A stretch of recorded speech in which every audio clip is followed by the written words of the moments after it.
Wow, I can't believe he fell asleep after all that crying. Poor guy. Yeah, well, the good news is he doesn't have pneumonia.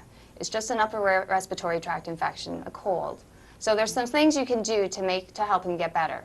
You can avoid excessive dust, you can keep him hydrated, avoid over-the-counter cold remedies, keep him away from people who have flu or cold-like symptoms, and avoid smoke. And the last one should be easy because you quit smoking during your pregnancy.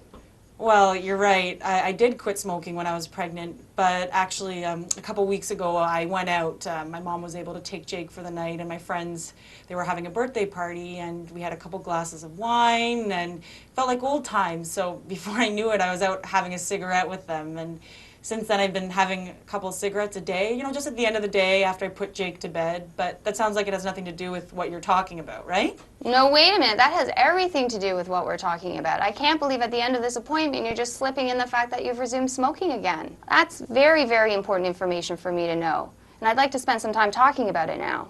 Well, I had no idea that it was such a big deal. I didn't think it would have anything to do with Jake getting sick or, hurting him. Come on, Haley. You're here because you thought he had pneumonia. You're telling me that Jake can't breathe, you're concerned about his breathing, and then you just slip in the fact that you're smoking cigarettes and you think there's no relationship? Do I really need to review all the risks of smoking in front of your child or exposing him to secondhand smoke? Not to mention the risks that you're posing to yourself and your own health?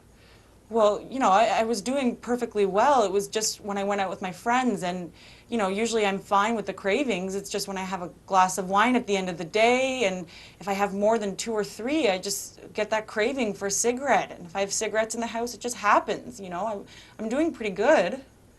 So it sounds like if you have alcohol, then smoking is very difficult to avoid. And you know what you need to do. You need to go home, and as your son's doctor, I need to tell you, you need to go home and throw out those cigarettes. You need to quit. Okay, well, yeah, I guess I can throw out the cigarettes, and tomorrow night when I have my glass of wine, I'll just try to avoid that craving. And let's talk some more about wine. You keep throwing wine into the conversation. It sounds like it's become a significant part of your daily routine. How much are you drinking? Only a couple drinks a night. It's pretty rare if I have anything more than that. It's just my way of relaxing at the end of the day. It's been so stressful since Jake came along. It's just how I fall asleep at the end of the night. Well, no one said motherhood was going to be easy, Haley.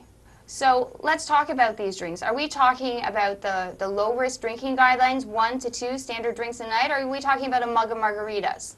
Well, what are you drinking? What's the quantity that you're drinking?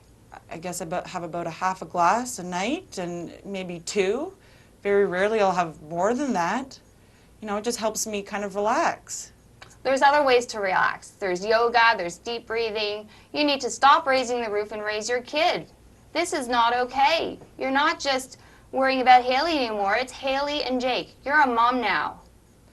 Oh, I didn't know it was such a big deal. I never thought there would be any impacts on Jake because of it. I'm trying not to be hard on you, Haley, but I've got to tell you as a physician, it's a very big deal. Your drinking and your tobacco use are red flags for me, and they need to stop immediately. So we've already talked about your plan for smoking. You're going home, you're throwing out your cigarettes, you're putting on the patches. What's the plan for the alcohol? I guess I'll do the same thing. I'll go home and throw out the bottles of wine and stop having a glass at the end of the day. Sounds good. And if you need to relax, go for a walk, join a mom's group, read a book. How about you come back in a week when we have Jake's 6-month checkup, and you can let me know how that quit plan's going.